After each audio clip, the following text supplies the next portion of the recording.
Play that whole song.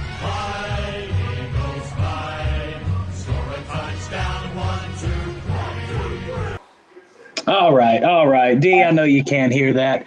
Ladies and gentlemen, welcome to the show. He cannot hear the sound effects. Oh, he might have heard it. Oh, All I didn't right. hear the sound Well, effects. I didn't hear the sound effects.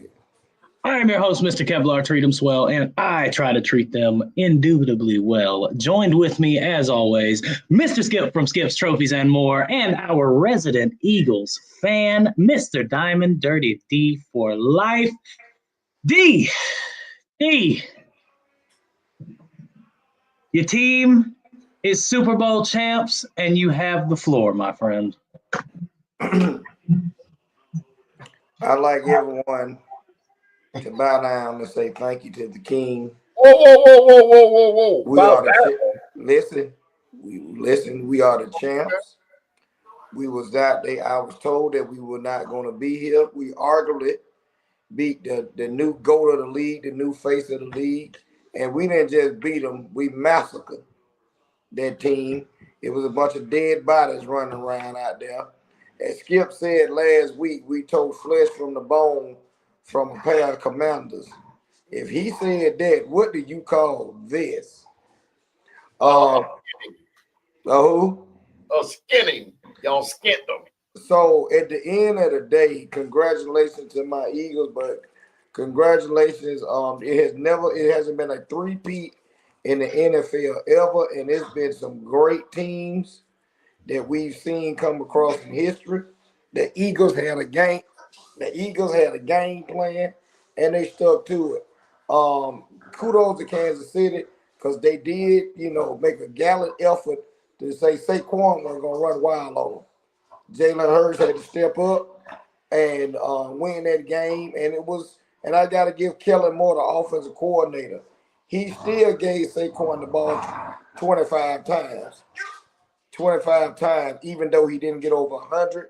He gave him touches just to keep the defense honest. And I'm going to tell you, Vic Fangio, the Eagles defensive coordinator, a masterful job of what he did. Yeah. Congratulations. We all said that if they got a 10-point lead, I think we said if we got a double-digit lead, it was going to be game over. And not only did they do that, the game plan, with the exception of Saquon, was executed almost flawlessly, with the exception of the one interception. The defense played better last night than I think they played all year. Patrick Mahomes is the GOAT quarterback in the league. That's without question. And those guys played him as if he had never taken a snap in the NFL. They sacked him. They rushed him. They flushed him out of the pocket. They were knocking his passes down. They could have had 3 interceptions last night. Mm-hmm. But the 2 that they got were just everybody doing their job, following the letter of the law as far as the defense goes. And they did it. Kansas City's defense came to win the Super Bowl. They did. It's just that Jalen Hurts, his willpower to will his team to win was just a little stronger, a lot stronger, actually. A team that is as well coached as Kansas City is, you don't get up on them 24-0.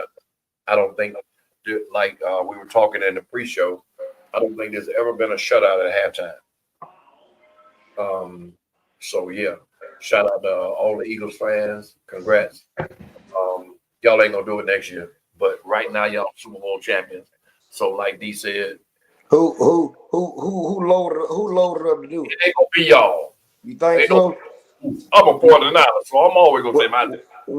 And you know what? And I ain't mad at you as a fan. You should say that. But our team is already set up because we're young. Everybody's under contract to be poised to be one of the number 1 teams in the NFC. You've been that way. I went 2 years ago, so don't make it sound like now that y'all. I said we are poised to continue to be one of the number 1 teams in the NFC. Can't nobody on this show say nothing to me because we got the Super Bowl ring on this show. Your team, wait just a minute. Your team has past rings of dynasties that they had and gone. The last 2 times they went, they lost to this same man. The last time we went previously this, we lost to this man. So we the only ones. We're not gonna talk about the other resident team on here because it's null and void. So I'm gonna say again, me and your team and my team have had numerous cracks at this man. We beat him. To beat a man, you gotta beat the man, and we just beat the man. Not only that, we beat our former coach Andy Reid. It was a lot of things that went on the game. A lot of history was made. Jalen Hurts, the first MVP winning Super Bowl quarterback to have 10 rushing touchdowns and 10 passing touchdowns in a playoff career. You have Devontae Smith, 5th player to ever have a Heisman Trophy, a national championship, and a Super Bowl ring now. You have multiple Bulldogs that have 2 national championship rings and now a Super Bowl ring. It's just stuff across the board. Saquon Barkley, he is the first running back to have a outstanding career all the way through postseason and during the regular season. He didn't break Standing season. That's why we got to clarify that. Because somebody run out there and say Eric Dickerson was the Russian. He still has a Russian, but as a whole for a running back, outstanding season. So, again, the team is not old. I am concerned about Kansas City has been the cream of the crop. We can honestly sit here on this show and say this. They are the model for everyone to try to beat to get to the Super Bowl. Do you think they need to retool? No. Do you think do they look a little old on offense with Kelsey and some of the others? Because yesterday, what we said, Skip, they couldn't establish the run, and I don't care on what side, whoever turned the ball over the most was going to lose this game. Yeah, we definitely, but that's always the case. Well, 95% of the time, that is the case. Whoever turns it over the most loses. But as far as retooling, I think Kansas City just needs another weapon. They didn't have a weapon with a name. Like they need I ain't gonna say Derrick Henry, but they need a back that can take a little pressure off Pat. The play action pass wasn't working worth nothing. Well, hang on, Skip. Go ahead. It looks like they need a damn O-line. Yes. Well, Patrick Mahomes got 8 up last night. In the few plays that he had time, we saw Patrick Mahomes be Mahomes. Okay, you're right. But now watch this. Didn't Philadelphia play Kansas City once this year already? No. Oh, they didn't? Okay. We're talking about a team that was just hungrier than the other team. It didn't matter if the Dallas O-line from Emmitt Smith days was out there last night. They wasn't stopping them boys. That's just what it was. I mean, it was one of those things where they were pushing them back. It's not like they were beating them. They were pushing them into home. So it was one of those things where that momentum and that attitude of let me do my job and they will win. And the whole alignment, people's alignment, they were rushing 4, man. I don't think they rushed 5, but maybe 3-4 times the whole game. They did 4 the whole game. The game plan was the bull rush, and it's been for a couple of years now. And the last 2 losses that Kansas City has had in the Super Bowl, the one against Tampa Bay and this one here, the offensive line didn't hold up. And I really think they need to address the left tackle position because that number 74 was getting his butt whooped all night long. I'm talking about all night long. Go ahead. Well, go ahead, Skip. Go ahead. What you said, Kev, is true. That line, they look like they need a new offensive line, but let's not forget they were 13-3 with that offensive line. So 13-4, whatever it was, 13-3, whatever. So Kansas City lost 1 game. They were 16-1. They lost 1 game. What? Yeah. There wasn't no 16-1. Okay. They lost 1 game. No, they lost 2 because they lost to the Broncos at the end of the year. Oh, yeah, I'm sorry. They lost to Buffalo and the Broncos. You're right. So they lost to the Broncos, so Cincy wouldn't get in. But my thing is, it was one of those things to where, like I said, the game planning from the coaches was spectacular. It's just somebody didn't execute. It just so happened to be the GOAT. The defensive players of of Philadelphia came with the mindset of this is a heavyweight fight and I'm not going to lose. And Philadelphia's offensive line averaged 6'6", 338 pounds. I don't think Kansas City played against nothing like that this year. No. 6'6", average 338. No. Yeah, we gonna get Jalen Hurts.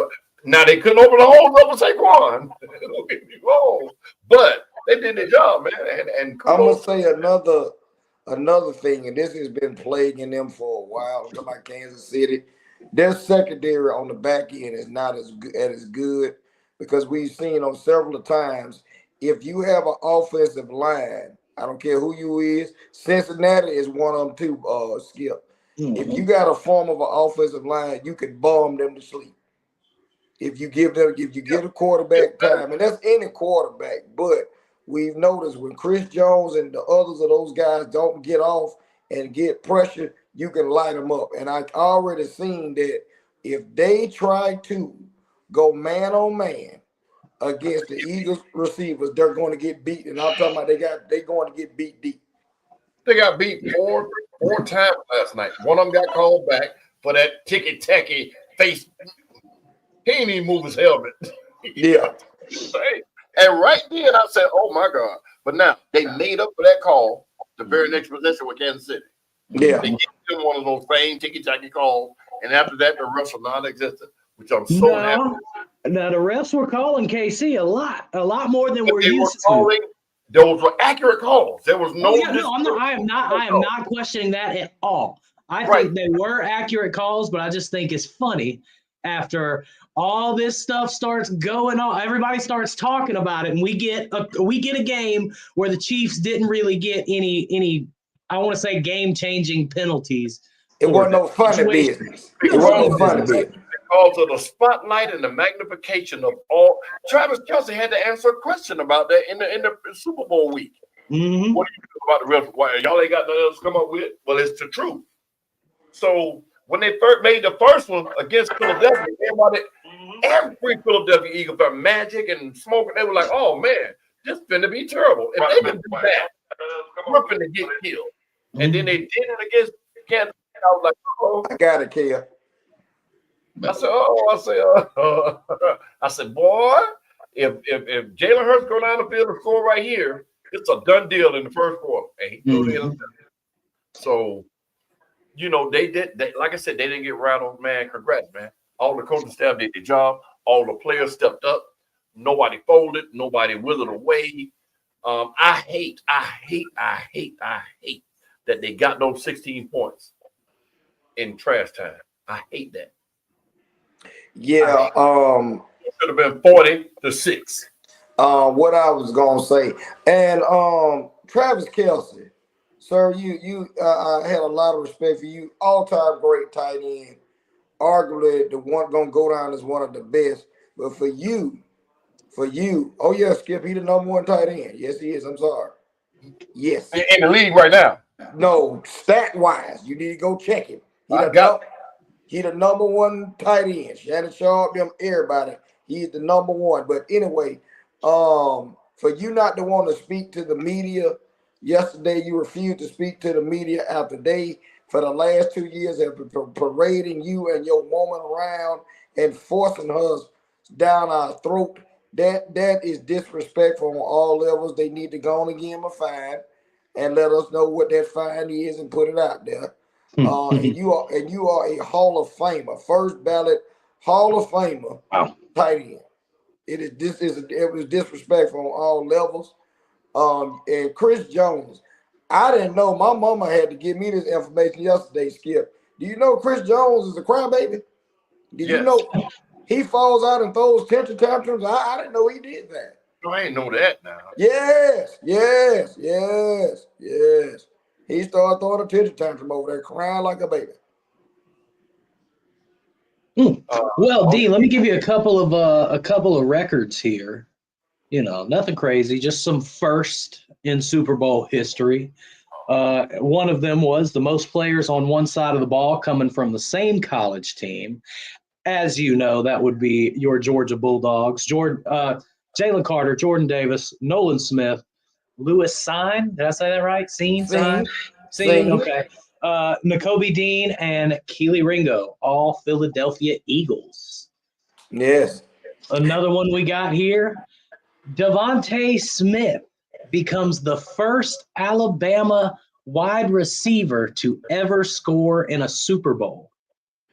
That one is a little bit crazy to me when you think about all of the big names that we get out of Alabama. Mm-hmm.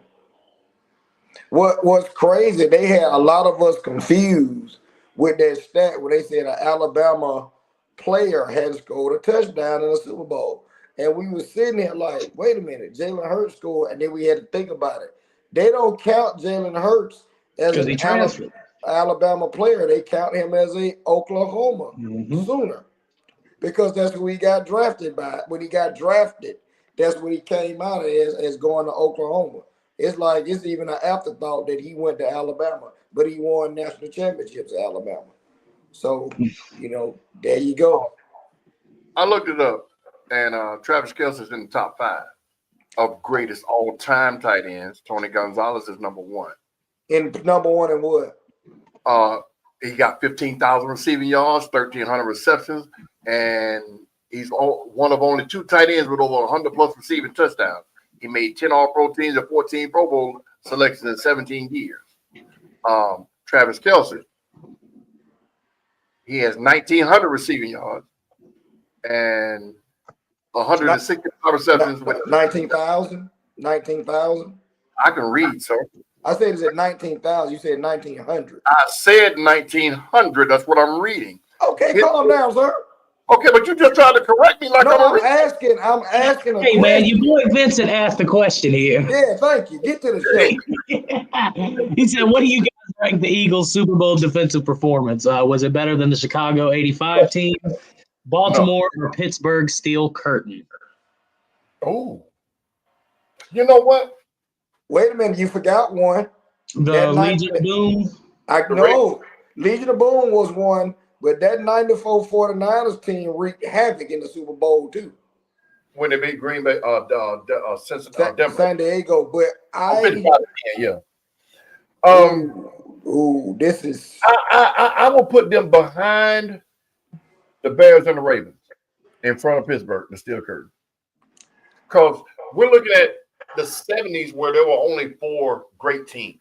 Pittsburgh, the Dolphins, I think Green Bay, and I minimized it like that, but the amount of talent that the Ravens defense had and the Chicago defense had, I think the defense last night rivaled those 2. But I will put them third behind those 2. What do you think? I would have to, and okay, now are we going against are we saying the Super Bowl opponent? Because if you look back on the 85 Bears that played against New England was no match for the Bears, and we knew this. The Baltimore Ravens went against a Kerry Collins-led Giants team. We already knew what Baltimore was going to do to them. They was going to destroy them. We knew this. Now, in that Baltimore Super Bowl, Baltimore didn't have no offense. Just for the sake, so I don't know where the destroy came from. No, I'm talking about on defensive side of the ball. We knew that Dre Lewis them was going to handle their business. And the Steel Curtain. Now, the Steel Curtain totally different because they played against some foes that you knew what those guys, me, Joe Dream, Jack Lambert, what they was going to do. Last night, if you knew anything, Pat Mahomes was supposed to just throw the ball around and do what Pat Mahomes do.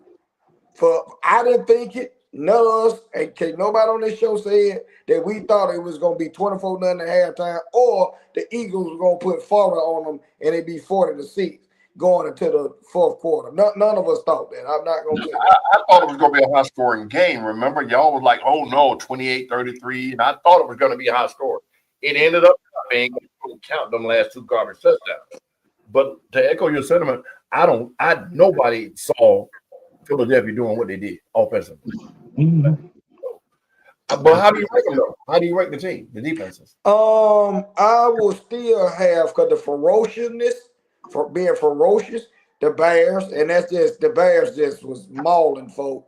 Okay. I got the Eagles second and then Baltimore, and the reason why is because who they played against. I'm just going in the Super Bowl. That's what I'm going against because by no means Killer and the Ravens, and I'm talking about Ray Lewis when I say Killer. I didn't see them lose, and I knew they. And you got to think that's the only team I would say out of the Super Bowl era, the defense led the team through the whole season. I'm talking about Baltimore all the way through. That was their calling card. You knew it. Give them 10, 14 points, and they shutting it down. They did it the whole year. Well, it looks like you are set to lose your offensive coordinator, Kellen Moore. It's about a 95% chance that he will be the next coach of the New Orleans Saints. So the place where he won his first Super Bowl, he will go get a job and coach. I have a question for you, Kev, and we just have a question. It just proves that Jerry is the problem. Okay, all right. We can move on. There you go. We can move on. Dan Quinn was in the championship game against the Eagles. Kellen Moore, of course, just just coached his way to his first Super Bowl. Okay, I have nothing else to say. That's it. Hey man, I'm gonna roll us off here because I just want to come back out and say I told you so. Because I remember specifically, Skip, you looked at me like I was crazy when I said this. Because as y'all know, I am an Aaron Rodgers hater. Whenever he made the decision to hold Green Bay hostage and go to the Jets, I said we're going to get 2 years of Aaron Rodgers in a Jets uniform. You did? I said he's going to give 2 mediocre years. Now, barring one of those years he got injured the third play of the season. I get that. But I knew when he came back, he was going to do the same thing I predicted him to do. And it was released yesterday that the Jets will most likely be parting ways with Aaron Rodgers. Everybody else. This is what typically happens on any team, Kevin Skip, with a new coach and a new GM come in. If the quarterback is not young or just coming into his prime, they're looking to replace it because they see a need and what they want to put their stamp or whatever offensive coordinator is coming in. I'm sorry, Aaron Rodgers, all-time great. We can't say it ain't Hall of Fame quarterback, but he's became a cancer on teams and causing problems that don't need to be. And I'm not finna hook my train and my job on the line and you undermining me on the sideline. We can in practice and on media. We can't do it. Now, I don't know where the Jets go from here. I would say, Kev, be interesting what team might go after them. You did say Minnesota might be going after them. But I just don't think know. It'd be funny if he followed directly in Favre's footsteps. That would be very interesting. 2/3 of the way there, player. But if he go to Minnesota with what they got right now, look out. It makes no sense. Sam Darnold is their quarterback. I mean, he led them to a 3-loss season? Call it what you want to. It's an upgrade. Attitude aside, he's an upgrade to Sam Darnold. He's an upgrade to all the teams in the NFL, with the exception of maybe 5 or 6. Well, it's interesting, Skip. Russell Wilson was told he was going to be let go. Devontae Adams also today, Kev, they say they're going to let Devontae Adams walk too. Wouldn't that be interesting that Devontae Adams and Aaron Rodgers show up in Pittsburgh? Wouldn't that be? I don't know if that kind of money. Well, Aaron gonna take no pay cut. He in his twilight years. I'm just saying, wouldn't that be interesting? But you're right.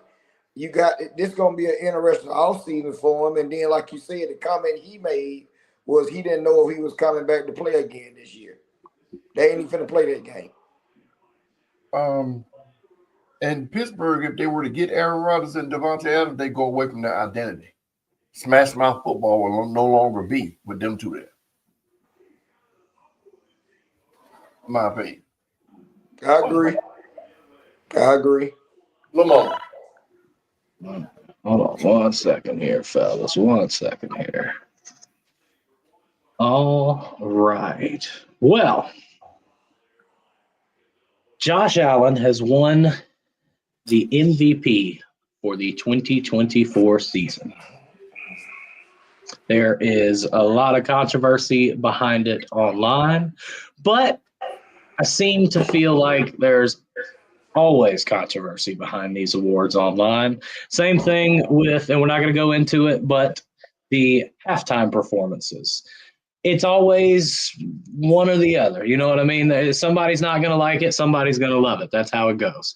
So, Mr. Skip, what do you think about Mr. Josh Allen and his MVP?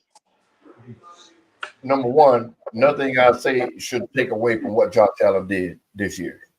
Great job. Fantastic number. Led his team in the hunt all year long. Now, Candy Star, Stephen A. Smith, all of the commentators, the football commentators in the last 3 days have been talking about the fact that no MVP in the last 11 years that they can remember has been first team all-pro quarterback and not won the MVP. If a quarterback could win. That's what it was. Last 11 instances of a quarterback winning MVP, none of those quarterbacks were not the first team all-pro and the MVP. You don't split them up. It's almost like saying best in show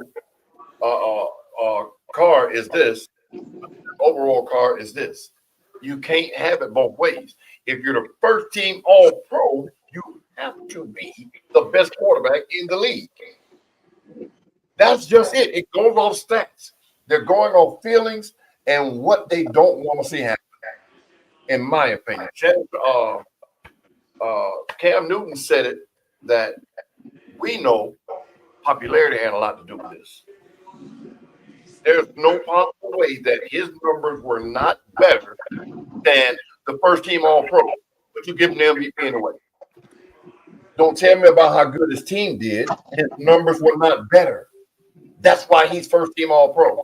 So explain to me why you decided to split the vote this time, knowing you were going to cause controversy. If you could, Kev, while I'm doing this, could you look up just for references? How many Brett Favre won back to back? Because at one point, Brett Favre, that's what I thought. So, because they was giving it to Brett Favre, and Brett Favre was just, it was just he was just throwing the ball, whatever, doing whatever, and whatever. It was just unbelievable. So now I'm confused. What more can Lamar do? I think they're punishing him. I'm answering that way. Brady got 2 MVPs, by the way. And because Peyton was one of them, but also Peyton was all-pro quarterback too, first team. Right. So, but again, let me get back what I was saying in the case of this. I don't know, in my opinion, that playoff game, Buffalo versus the Ravens, was for the MVP trophy. Whoever won that game was going to get the MVP trophy, in my opinion. Now, for some of the commentators to get up there and use words as value to their team and just because he had Derrick Henry, using all these different, I don't care nothing about that. This man put up 41 touchdowns, 4 interceptions. When a lot of naysayers out there say he couldn't throw the ball around, put up over 4,000 yards passing.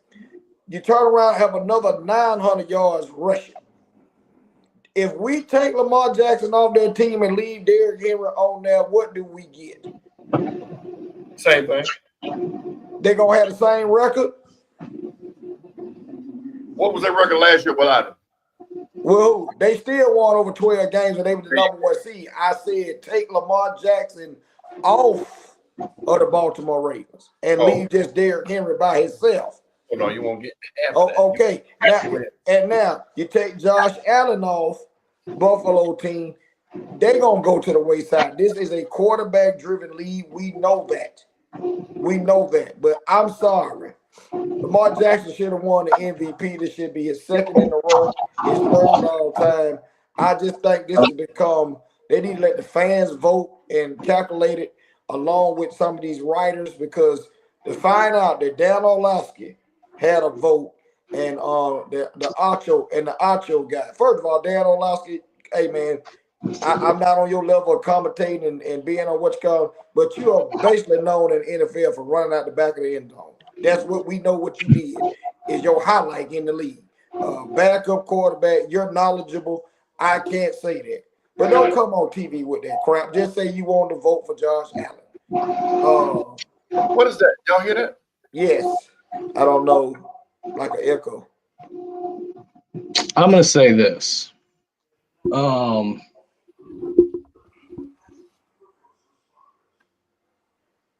Did he freeze? He did. Go right. Last year. There you go. Start over, frozen.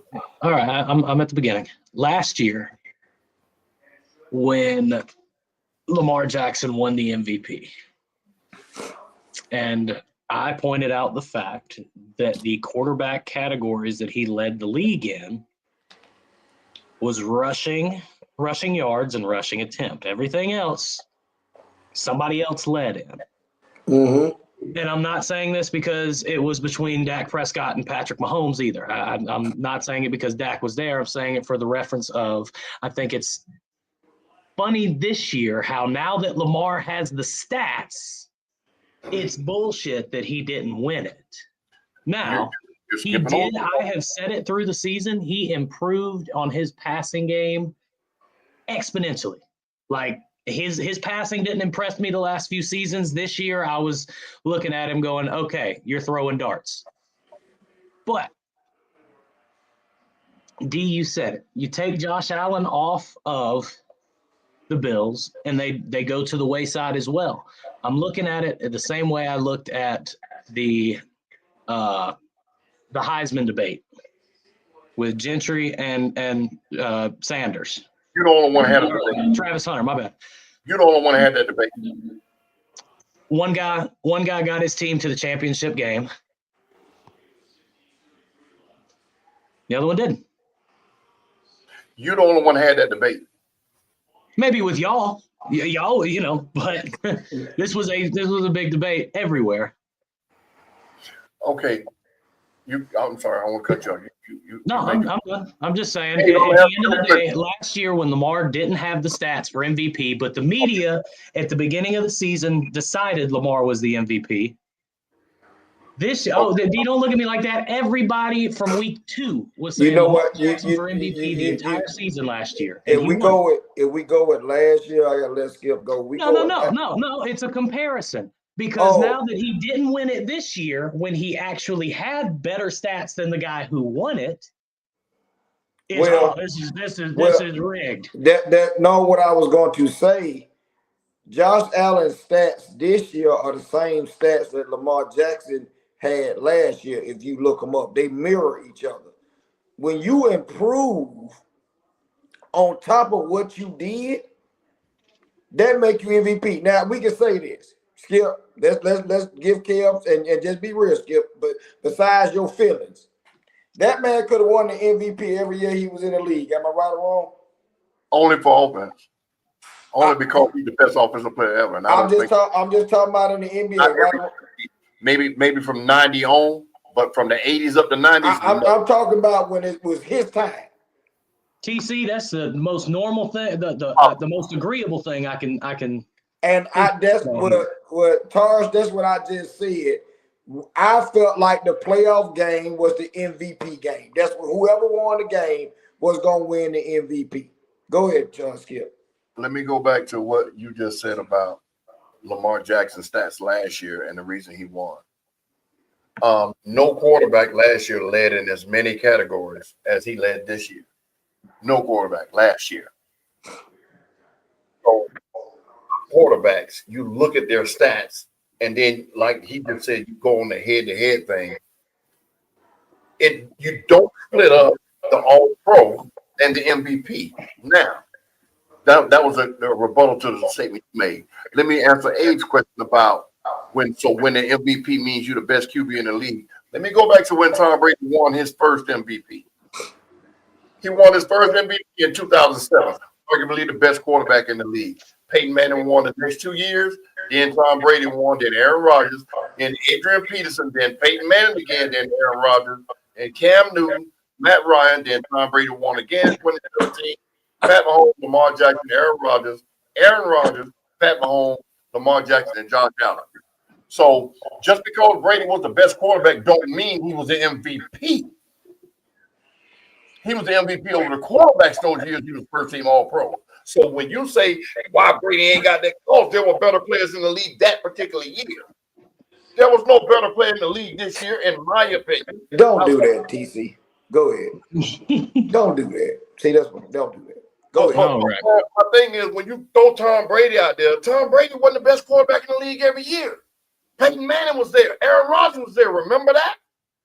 So, yeah, when you say that, man, let's let him be what he's going to be. All right. Well, Coach of the Year went to the Vikings head coach, Kevin O'Connell. We have anything to say on that? These are the awards. We didn't expect Minnesota to have a good team. They caught alleged starting quarterback from Michigan. He went down in preseason. Masterful job on his job because we didn't think Minnesota was going to win these many games or be in contention like they were. So I have no issue there. I thought Dan Quinn would get it for what they did up there in Washington. That was my vote at the time. And yes. I have no comment on that. All right. Well, Defensive Rookie of the Year went to Jared Verse over with the Los Angeles Rams. That defensive end, number 8 out of the Florida State University, another blunder by the Atlanta Falcons. They had a chance to draft that gentleman, and they didn't. And this is his thing, Skip. Every time he make a big play, he does this, and he does that. He's number 8. He was giving the Eagles, that's the one who chased Saquon Barkley down. That defensive end that chased him down all the way to the 1-yard line, Saquon still scored. But the guy has a high motor. Sean McVay and company out there in the Ram land in LA, they do a masterful job of finding players to fit what they need. Hell of a player. All right, comeback player of the year, Mr. Joe Burrow. After his season-ending injury in 2023, and they did not know if he would be able to start at the beginning of this year. Their record did not show it, but Joe Burrow, I believe, was top 3 quarterbacks in the league this season. Does he have 2 of those? I'm not sure. I think he got 2 of those comeback player of the year awards, I think, because he got hurt before his first season, and then they went to the Super Bowl. Yeah. Now, if we going stat wise, Joe Burrow blowed both of them out the water, but of course his team didn't succeed.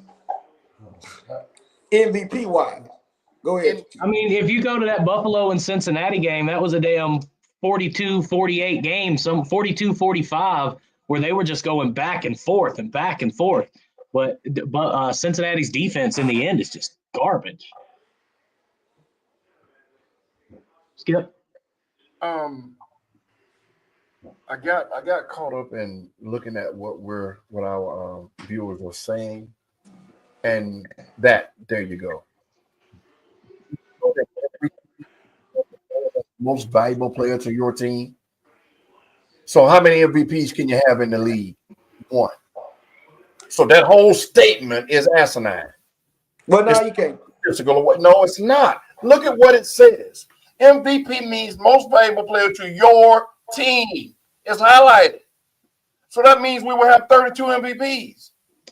No. But Skip, in this situation and D said it perfectly, with the head-to-head. This year, when the season was on the line, Josh Allen put the team on his back and made sure that they got the win to advance to the championship game. Gotcha. Against Lamar. In the playoffs. But now, can we argue the fact that in the 5 games they lost, the Ravens, in the regular season, 3 of those games was given up by the defense because he went into the 4th quarter with a double-digit lead? It was no fault of his own? They didn't that. I'm going to say this. a year ago, we could say that they didn't do that too much of that this year. They First 3 games of the season was because of the defense. I'm saying you said they had to file, like you said, later on in the season. Yet you're right. They lost games. They lost close games, but they wasn't up. A lot of times they were coming back. Against the Kansas City game, they lost with a questionable touchdown in the first game. Well, of course, we felt like they was going to beat Dallas and so forth. And I agree with you on that, Skip. But at the end of the day, we know what this team is basing records off of quarterback play. Right. And when you say you can argue that Derrick Henry was just as valuable to the team, every player is just as valuable, because if Derrick Henry was that much of a difference maker, they didn't get no farther this year than they did last year without it. That's a fact. You see what I'm saying? So don't tell me because he got 2,000 yards that elevated them, because they didn't get no farther. They didn't know better. All it was you gave him another weapon. So when you go to throwing this stuff out, man, you a football god, man. Don't do that. We can argue Derrick Henry was just as valuable. No, we can't. Because you could take Derrick Henry off and they still going to the playoffs. You can't do it the other way. You can't take them off and they still go to the playoffs. So stop that, man. But can you account for Lamar Jackson's playoff record without Derrick Henry? Now he's going to go to Philly. Now he want to go to Philly. Did Philadelphia make the playoffs last year without Saquon? Yeah, Sorry, but I meant Baltimore. No, I'm talking about him in the comments. He want to go. Saquon did. We ain't talking about Saquon. We ain't talking about Philadelphia. Well, speaking of Saquon, he was next on the list for Offensive Player of the Year. So now we are talking about Saquon, Skip. I believe that the Giants general manager should be stoned and beheaded in the streets of New York. I told you. Possibly, you know what? I'm going to make a statement here. I think right now, after the Eagles winning the Super Bowl, it doesn't make Jerry the dumbest owner in the league right now. Because there is a video of these two saying, why would we have a $40 million quarterback and a $20 million running back? So you get rid of your running back, and then you get rid of the damn quarterback anyways 5 weeks into the season. That had nothing to do with the owner, sir. Don't put that on the owner. That the owner is the one that said, I hate to see him go to Philadelphia. I would hate to love to see him anywhere else. So no, the dumbest owner in the league is still Jerry Jones. Don't take it from him. Let it stab it on his forehead. He will never get rid of it. Stop. At the end of the day, the owner can come out and say, hell no, you're not trading this guy. Figure it out. Why would you have a general manager then? Why would you have a general manager? Everybody's got a boss. Why would you have a general manager if you're just gonna what Jerry's doing? Did the general manager disagree and get rid of Saquon Barkley? Why would you have a general manager if you're gonna do what Jerry Jones does? Why would you have an executive? Why would you have a what do they call it, a CCO if you got a CEO? Jerry Jones. I'm your boss. You might make decisions, but at the end of the day, if you do something I don't like, hell no. I got to say Jerry Jones is the GM too, but I got to give him this. I got to give him this though too, Skip. 2 years ago, also Michael Parsons just came out and said that the Giants made the phone call to him and told him they was going to draft him. Yeah, and I saw that. You saw it, and then you turn around. So I mean, if this comes out that is true, I told you I will have a fan for every season ticket holder. I will have a season ticket exclusive at MetLife Stadium. I will bring that GM to the 50, and I'll fire him on the spot. I'm gonna tell you something. For Michael Parsons to come out and say that about a garbage dumpster like the Giants, it tells me he was just worried about money, because the Giants drafted before the Cowboys, which was in the top 8 that year, whatever it was, and he was told he was going to be picked then, and he got picked later, which only equated to money. He's had far more success in Dallas than he ever would have had in New York. Well, no, the Giants moved back. They moved. They were hired, though, is what I'm saying. When they told them they were going to draft him, they was hired. Yeah, and the Giants traded back and took Kadarius Toney. But this is a lesson learned. Don't you believe nobody in the NFL until they draft you. Mm-hmm. Oh, yeah. Yeah, but what my point is for him to make that statement at this point, because I saw the video, he said that. But for him to make it now, knowing that Dallas was a better team all the way around, had a better chance of going to the Super Bowl every year he's been in the league. For him to say that now, it's only because he would have gotten drafted higher. He would have gotten more money. That's it. There's no reason for you to gripe about not being drafted by the Giants early in the first round. None. You beat them every time you play them. So what else is there? Yeah. All right. Well, Jaden Daniels took home Offensive Rookie of the Year. Man, at the end of the day, I think the kid surprised everybody. Rookie quarterback going into a system with a brand new head coach who is very defensive minded. An organization that has been a dumpster fire for years. They get a new owner. They get a new coach. They get a fresh quarterback, and they go 11-5 and make it to the NFC Championship game. And that's another situation too where they go Marvin. That's a Cowboy friend right there for you, kid. There he go with that mess. Tars, cut it out. I knew it was coming. Now, both of you guys, Bo Nix arguably had a better year than Daniels. This is what some of the naysayers put out there, today. Bo Nix had a better statistical year. We were just arguing statistics.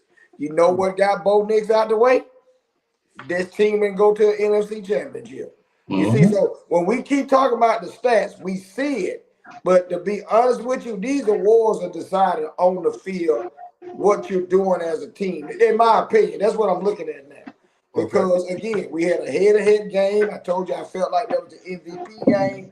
Now you got Bo Nix, who didn't make it. Their team got to the playoffs, but they didn't make it to an NFC or AFC Championship game. And they didn't beat the front runner that was supposed to be in the Super Bowl. So yeah, they put a whooping on Detroit, and nobody expected that. I think that won it for them. Absolutely. Absolutely. Well, the last one I got here is the Assistant Coach of the Year, and that went to the offensive coordinator for the Detroit Lions, Mr. Ben Johnson, who is now the head coach of the Chicago Bears. As we always see when your team has success, your coordinators are always getting plucked from your team. I don't know if Detroit can rebound from this losing their offense and defense coordinator, just like the Eagles did that year when they went to the Super Bowl previously. They lost both of their coordinators, and you see what happens. Detroit better watch themselves. They window could be closing very quickly. Very, very quickly. I think so. Because all year long, I've been saying they're going to show you who they are. And they proved me wrong week after week after week. They kept winning. They kept doing what Detroit does, because that was a little statement. We're doing what we do. So I just don't think it's sustainable. I just don't see it. The NFC, now people are coming out of the woodworks. Washington looks strong. They can only get better. The Ravens are the Ravens. I don't think they're going to lose none of their key parts. Philadelphia, they the champs. And I'm going to say this, being a 49er fan, Dallas is going to make some noise next year. Going to make some noise. Say that one more time. Nope. Okay. I was reading, so I didn't hear. Yeah, they're going to make some. They always. I didn't know. I did. I for real, I didn't hear you. I was reading an article. Say this, being a 49er fan, the Dallas Cowboys are going to make some noise this year. They always make noise. Well, one thing I'm going to say is the coaching hires that they've made over the last 2 weeks show me that they want to run the ball next season. None of that matters if we do not get our offensive line ready or a good running back there. Now, I have full faith in Rico Dowdle.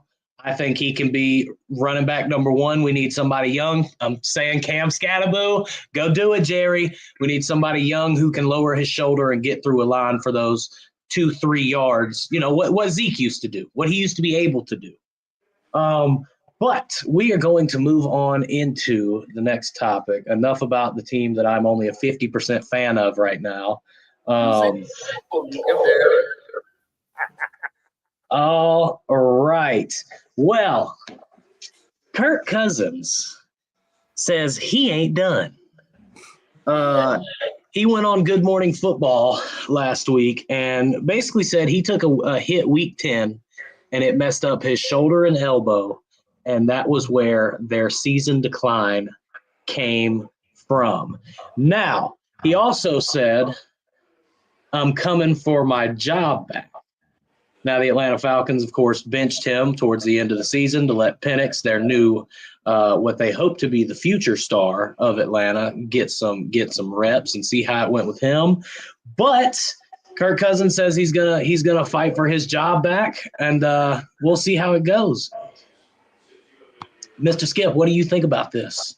He won't beat Penix out because, like you said, that's their future. And I'm not going to make this statement. I'm going to hope that it doesn't happen. I hope Penix can stay healthy. He has bad wheels. It's all through school. That's what's been hindering him from being an early draft pick 2-3 years ago. So I don't think he can win it back, barring injury. He cannot beat that young boy out because of his what is it? The who he is. He's a gunslinger that's not a gunslinger. He'll throw the ball to whoever. So I don't think he can win it back. It'll be a competition, but they're going to give it to Penix because the fans demand it. And he's shown that he can't keep it. That's just it. Coming on the news in the postseason saying, well, I had an injury and we started to decline. They didn't put you on the bench after that injury. You should have told them, hey, I'm hurt.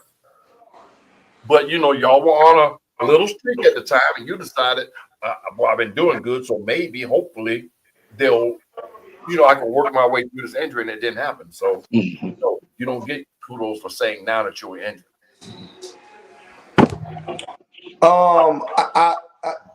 The clip that I had put up for you guys and y'all seen was the Atlanta sports media here, where the guy was saying, State and them was on 680 The Fan, was saying that they didn't trust the Falcons organization because of him making his statement.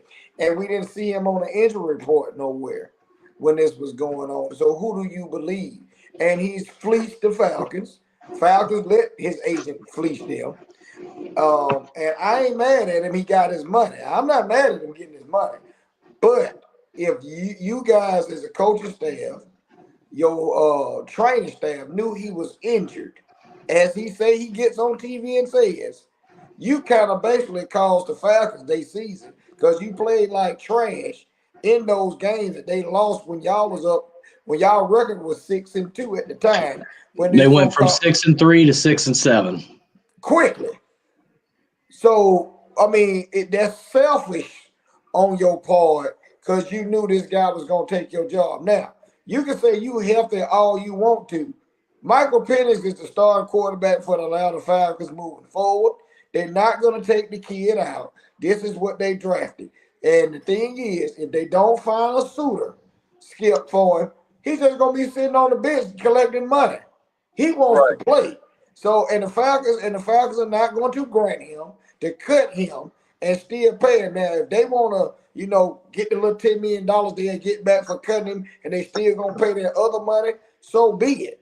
But it's a blunder on the Falcons' part, as we said, well, I said, when they gave him this money. When they gave him that money, there were other teams buying for his services. So the money was the caveat. So his value, his market value, got him that money. He didn't fleece nobody. And then the Falcons were the better option because they were, in a sense, ready to take the next step. So, and he looked like a world.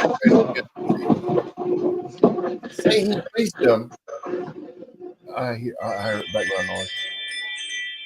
But to say he fleeced them, I can't get with that. Now it looks that way because he made all his money and he was a buzz.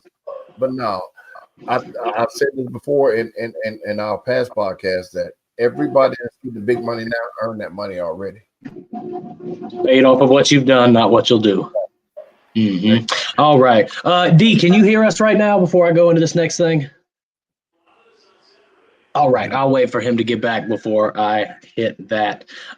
Skip, real quick, let me tell you some folks who were passed over for this year's Hall of Fame, NFL Hall of Fame. Eli Manning. He would have been a first ballot, and I think they're making a point. Adam Vinatieri. Should have been first ballot. Steve Smith Sr. I think it'll take him. He's great, but I think he'll go 4 or 5 times before they put him in because of his feistiness, his whole demeanor, his whole character. It's not going to get him in the first 2 years. Next on the list, we've got Torrey Holt. Product of a good team. Reggie Wayne. Should be first ballot. Luke Kuechly. Reggie Wayne shouldn't be first ballot wide receiver? No. Hall of Famer? Okay. My opinion. Okay, I can be wrong. Okay, Luke Kuechly should have been first ballot. I agree with that. Fred Taylor. Who? Fred Taylor. I love Fred Taylor. I watched him play in high school. He's from Belgrade, Florida. He'll be another one that'll be. He ain't gonna go as long as Sterling Sharp did, but he'll come in 4 years down. They'll put him in my opinion. He been up for a minute, Skip. It just depends what running back. That's how it kind of goes. Like you just said, what you said in the wide receiver category, the 2 that you just said previously. It just depends who's there at the time for the running back. If they don't have another running back possibility, Fred Taylor will go. I mean, arguably, running back went this year though. No, I'm saying just in the voting statute. You know what I'm saying? Because some of these classes that we're seeing is like, it's like because you gotta have a headliner. So we know Sterling Sharp will be the headliner at the end of this one. You know what I'm saying? Just like this. Oh, I'm sorry. I'm sorry to interrupt. I apologize. Because I don't know if you said it or not. Like he said, we said Eli. Yeah, Eli is not a first ballot Hall of Famer. I knew that. Will he get in? Yes, but not first ballot. I didn't see that happening at all. Period. Marvin, I think he was above average. I think Eli was above average, but he had the shadow of his brother. Mm-hmm. You know what I mean? I think he would have been good on any team they put him on, but he still had Peyton. You get what I'm saying? So that's why I was like, no, not a first ballot, because he was really the Pat Mahomes, the Tom Brady of his team. He went as he went. And they had the Tiki Barber and they had Odell Beck. They had all the stuff they had. But if nobody else could have done that. No backup quarterback in that. So. All right. Well, we got 2 more names on this list. One being Terrell Suggs. Trey Scissor going. He's going to go, but I think he's a product of his environment. He's a dog. Don't get me wrong, but look at what was around him. Well, that for him to do all of the stuff he did, with the team he was on. So, all right. Well, the last one we got here is Marshall Yanda. I don't know who that is. Marshall Yanda played offensive lineman for the Baltimore Ravens. He was the catalyst he was the bell, the anchor of that team. Marshall Yanda is going. There ain't no ifs, ands, or buts about it. Okay. Well, my bad. Skip, go ahead. One thing I was saying about the Hall of Fame, I hate that they don't let the Hall of Famers vote and make the 32 coaches. I don't think a news reporter or ESPN commentator or a former NFL player that's not a Hall of Famer should have a vote. Excuse me. They should not. There are players that should be first ballot Hall of Famers, Terrell Owens, that get looked over for some stuff supposedly that happened on the field. And this is what's a mockery, what makes a mockery of the Hall of Fame, in my opinion. I just like what we seen for the first time. We seen how the voters voted for the MVP. I would like to see the same thing for the Hall of Fame. Who are these voters? Who has a vote? Why do you have a vote? And what's the criteria of your voting? You know what I'm saying? That's what we really okay. We know it's a stat rings. Um, um, just like you said, how you impacted the game or whatever, whatever you did. I just need to find out what do y'all go by when y'all look at this? Y'all look at years of service in the league, your stats, what of the top 5 or top 10 at your position, however you want to go with that, because you got to go with something because you play different positions. You follow me? Just like the lineman is a guard, center, and a tackle graded on the same scale. Is quarterbacks graded on the same scale? Running backs, wide receivers, tight end. You know what I'm saying? You got to look at this. Skip, real quick, say it, and then I gotta say one last thing before we move on. I think the stats play a major role, should play a major role in everything. Off the field should not factor in whatsoever unless it's an incident like Ray Rice, or something. What's the wide receiver that killed the guy in Miami? Henry Ruggs. Yeah, that was the Raiders, but they happened in Miami too. One of the Who? But what I'm saying is, these people that are voting with their heart versus what's in front of them. And I think that's why you should take all those away and give them to people that really know the game. But go ahead. D, you better quit walking away so I can get to this damn topic. Go ahead. Last thing I'm gonna say, congrats to Sterling Sharp for being the first Gamecock in the NFL Hall of Fame. So, hey, give me my rooster. All right. Well, this is just excuse my language, some crazy shit that I found.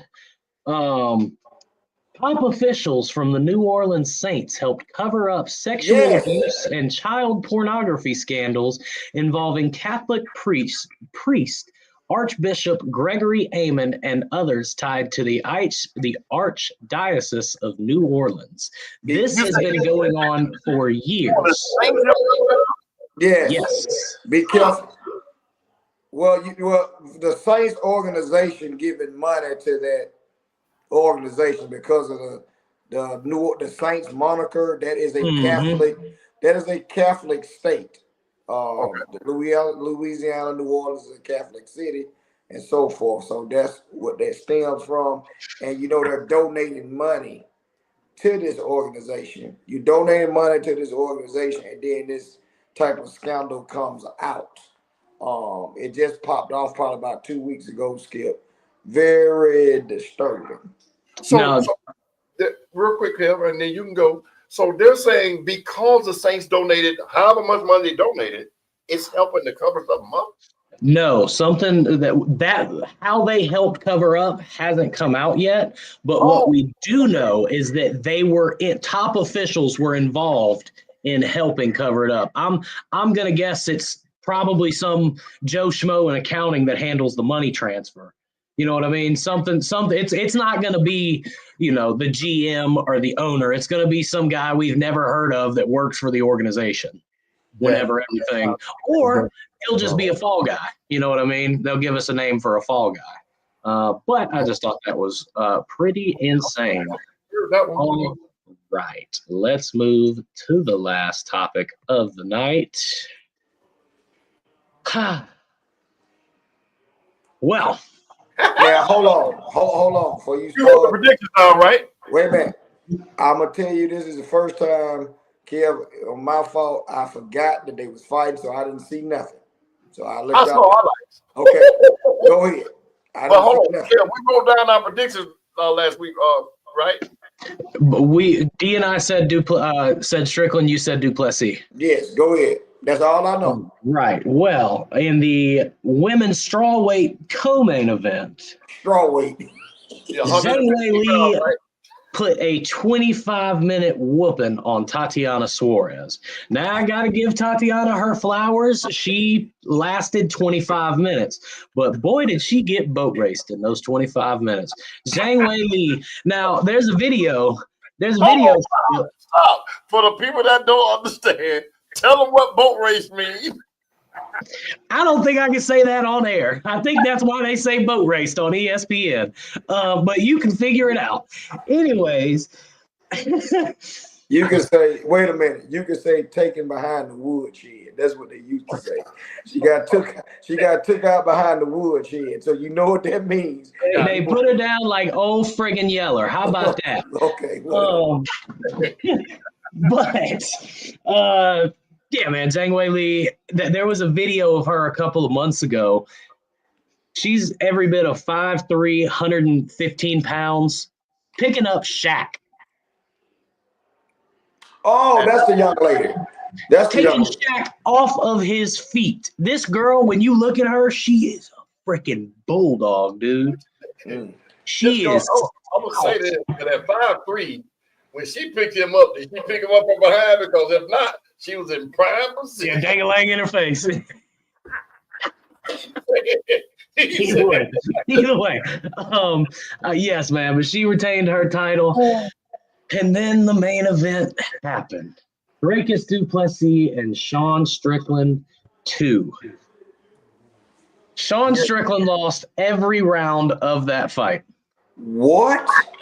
Yes. Sean Strickland. I mean, now after the first 2 rounds, I believed, you know what? Hey, you have a chance here. Go out here and get things right. But Dricus du Plessis busted Strickland's nose. I mean, he shattered this thing. Strickland was leaking. Skip, I'm sure y'all know, if you got a broken nose and you get hit in said broken nose, yeah.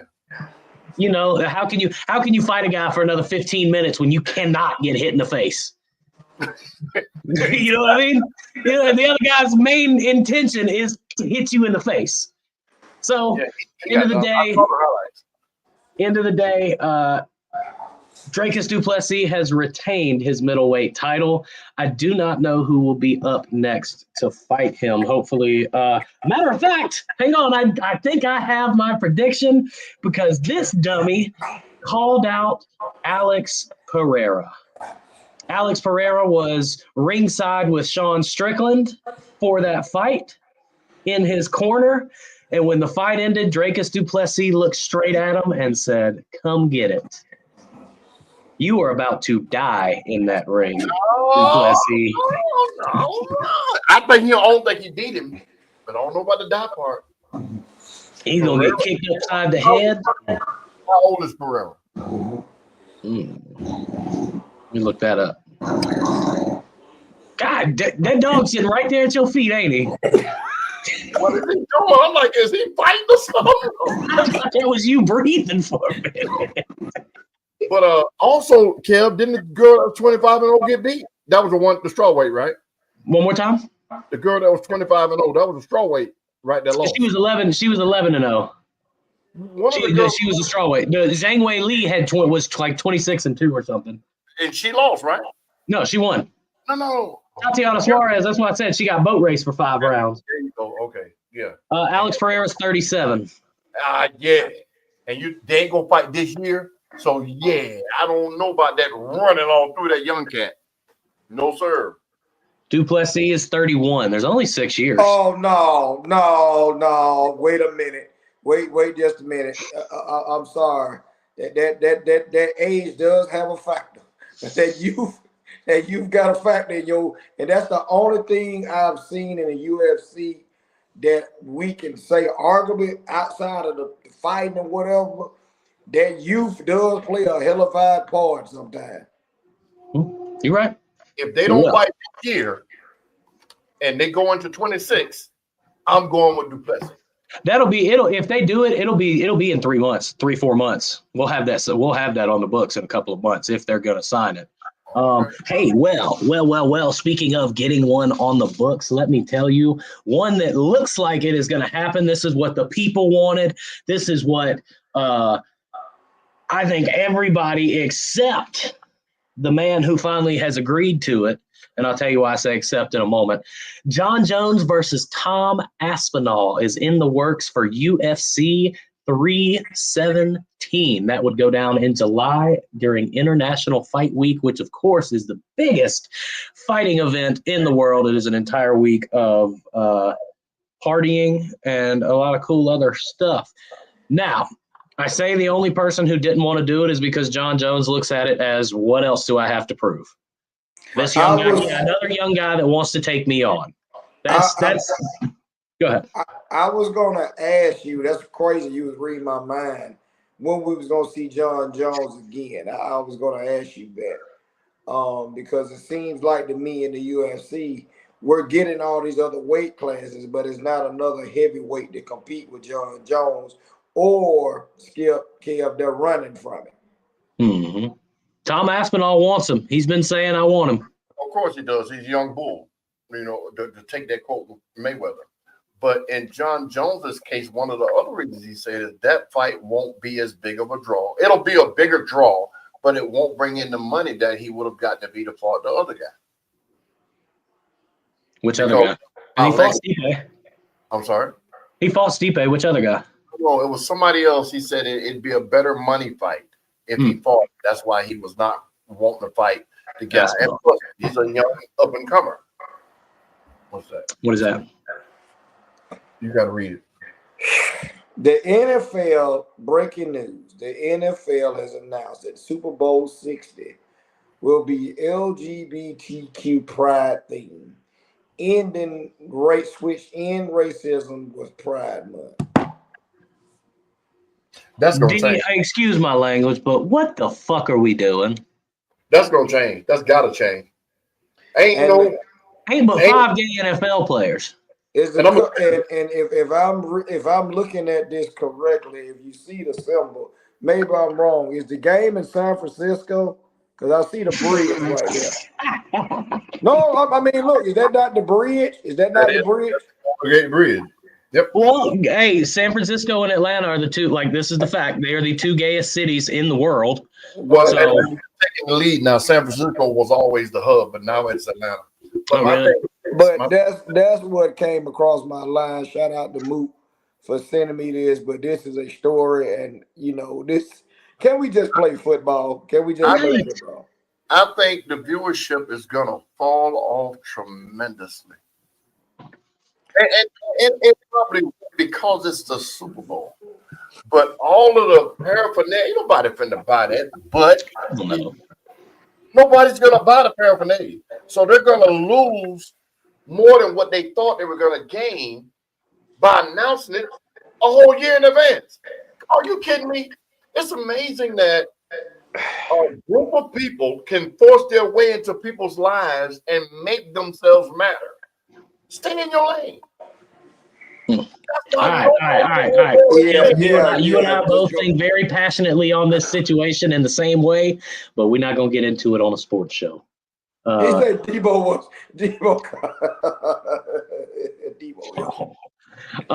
Well, one thing, I mean, shit, you know what? This is a sports topic.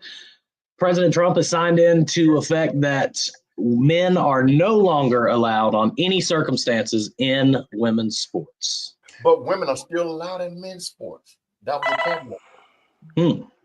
They are now we did agree on this show a couple of years back when we had the situation over there at Georgia Tech with the swimmer and all these things that was going on. You remember we all agreed. I don't have any problem with that. Stay, like you just said it, stay in your lane, especially like in the boxing realm and the mixed martial arts and the combat sports. Stay in your lane. Don't be going to try to fight no woman in no boxing ring. We don't want to see that, and it shouldn't be vice versa, like you said, Skip. I don't see them doing that. They shouldn't be doing that. I think that the reason that they, and if you're going to do one thing, do the other as well. But how many instances have we had of women transferring to a male sport and dominating? and dominating. Now, I might have told y'all this story before, but in 7th grade, I played for the Gable Bucks, and we had this girl named Kim Johnson who wanted to play football. Now, she was a wrestler, and let me tell you, the chick could grapple. She was, she's only wrestling 115-pound dudes, but still, she wanted to play football. There weren't too many positions for her. She tried kicker. She sucked. So we ended up just putting her on punt return. So she was the punt returner. First game of the season, I believe it was her second time on the field. Caught the ball, got hit, broken tailbone. Out for the rest of the season. It was middle school. We only played like 8 games or something. And it's one of the broke her ass, literally. So I look at it from the standpoint of maybe that loophole is left there, because if there's a chick that is badass enough that thinks that she can do it, I'd watch it. Well, they have female kickers now in college. Kickers. You get what I'm saying? And kickers are protected like a quarterback. Exactly. But to put a girl, even in middle school, at punt returner, you're sending a message. You don't. That's what happens when a parent comes up to the school and starts saying, "You can't exclude her." I get it. You know what I mean? You know what I mean? That's what happens. No, the little girls can. The women still can play in the men's sports, but not the other way around. Because there's no, even in the Little League World Series, those girls that played, they were not dominant. They were just good. Mm-hmm. The Little League aspect of it, like Tars, we've seen little girls play t-ball until they get up to play softball. Yeah, and stuff like that. That's I don't have no issue with none of that right there. But do you think with as badass as Ronda Rousey is, she would get in the ring with Derek Lewis? No. I'm glad you touched on that. I want Clarissa Shields to shut her mouth. You keep talking about all these men you can beat. They need to give you some headgear and let you spar with one of those boxers. And I guarantee you won't ever say that again. The boxer calling out, something wrong with her. Have you seen a video of Eddie Hall? Eddie Hall's like one of the world's strongest men. And they put him in a boxing ring. No, I'm sorry. This was a different guy. They put he fought 2 dudes, but this other cat, it was just some big, fat, out of shape dude. He's probably in his 40s. They put him in the ring with 2 like 23, 24-year-olds who were trained fighters. He beat the piss out of them. He was punching one, holding the other one back. Right, I saw that, but they were like trained martial artists or something like that. They wasn't MMA fighters. They wasn't boxers. You get what I'm saying? Well, it still comes to the point of even a guy who is twice your age and 10 times as out of shape as you is probably gonna automatically has more bone density. Yeah, and naturally he's gonna be more stronger from his body supporting the weight that he carries every day. Yeah. So I think the door was left open for, hey, if any woman wants to try it, you come in at a disadvantage rather than a man coming into a female sport with an advantage. Exactly. So, well, all right, fellas. Hey, man, good show. Give me your last take, Mr. Skip. Congratulations to the Philadelphia Eagles. Great job. I said it last week, 2 weeks ago, that I'm a 49er diehard, but I want the Eagles to win because I did not want Pat Mahomes to get his flowers too early. He's gonna retire the greatest quarterback ever, barring injury, and he ain't gonna get 7 Super Bowls, but I think they'll consider him the greatest quarterback ever with the least amount of not a 7 Super Bowls. Shout out to Philadelphia and all the fans for that. Thank you guys for tuning in. Go 49ers. Go Miami Hurricanes. Atlanta Braves. That's still my team. That's it. No, nothing else. Thank y'all. Yes, Taurus, we will get into basketball. We get into basketball at the All-Star break. That's what we do. That's what we've been doing, and you can do all your basketball, blah, blah, blah, blah, blah, blah.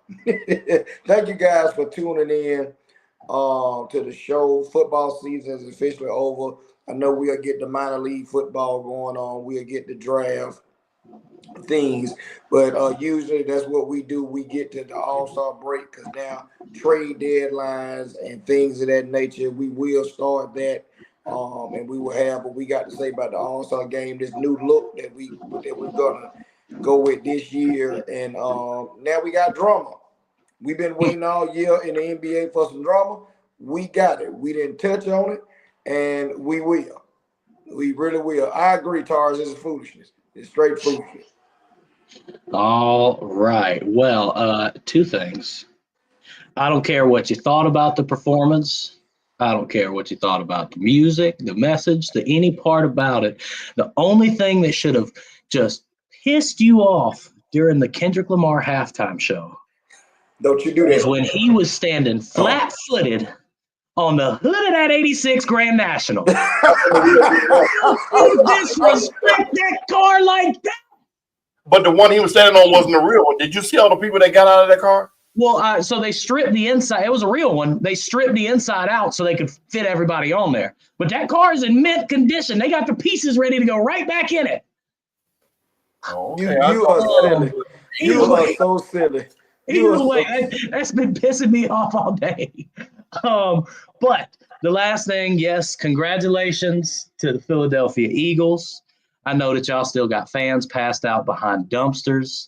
There's still a couple of corners of the street that are on fire, flipped over cars. I mean, hell, I heard even all the guys passed out on the street from the fentanyl are getting up partying right now. You are So congratulations to the Philadelphia Eagles on their second Super Bowl win. You got two, buddy. Good job. Good job. And Skip, I'm going to say this just as my little shot of hate to the end because it just tastes bad. I got to get this bad taste of Eagle out.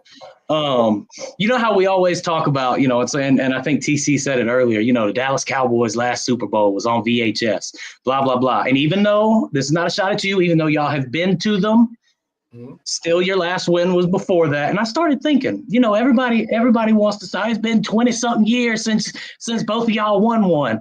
You know what we forgot though? It took Philly over 50 to win one. So even at our spot right here, we ain't even halfway to the drought y'all had. So to everybody who tuned in, it was a one. I'm talking about the Eagles. Oh. It took the Eagles. It might have been 25 so years since the 49ers and the Cowboys have won. But it took Philly 50 to win their first. What that got to do with the price of tea in China right now?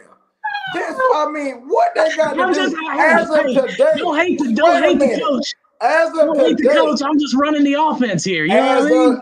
As of today, for 365 days, like I told you about them Bulldogs, you address me as champ and nothing else. Well, champ, I know you can't hear it, but I'm gonna give you your song before we get out of here. I want that Ric Flair. Woo! That's what I want. You can hear that thing? He doesn't hear the sound effects. Oh. I can sing it to you if you want to. All right. Well, for everybody who tuned in tonight, thank you very much. The NFL season is officially over, but I'm sure we will still have some breaking news scattered throughout the next couple months. 194 days until – can I get this outro done? What we got? What's up? I got this. All right. 194 days until college football season starts, 7 months until the NFL starts again, but we have basketball and baseball and a couple of things rolling. So we will be back next Monday night at 8 o'clock. Until then, please keep the beer cold and the wings lemon pepper. We are out.